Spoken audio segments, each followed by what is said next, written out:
este libro. Me tiene tan enganchada que es como si fuera la protagonista.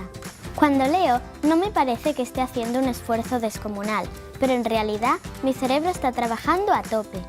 ¿Sabéis que cuando leemos la parte izquierda de nuestro cerebro es la que se activa? Es la que se encarga del lenguaje.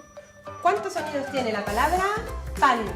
La conciencia fonológica permite al niño identificar mentalmente el sonido de las palabras. El primer paso para leer es la decodificación fonológica, es decir, descomponer cada palabra letra a letra para identificarla y saber su significado.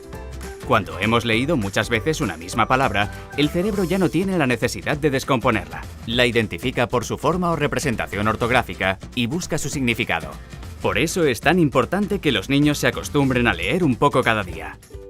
Yo me lo paso bomba leyendo, pero a mi prima Clara le cuesta un montón. Un par de veces a la semana va a un sitio donde le hacen jugar con letras y palabras para que no le cueste tanto leer. Porque a todos no se nos dan bien las mismas cosas. ¿Qué pasa? ¿Los cerebros no son todos iguales? El cerebro y el desarrollo neuropsicológico es diferente para cada uno de nosotros. Por eso hay niños que tardan mucho en conseguir una lectura fluida, como les pasa por ejemplo a las personas con dislexia.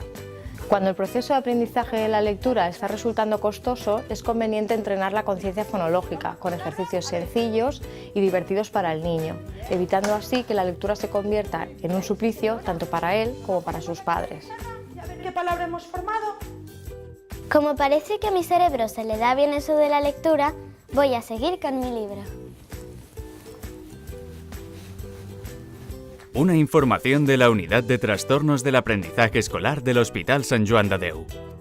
En el próximo capítulo, la conducta.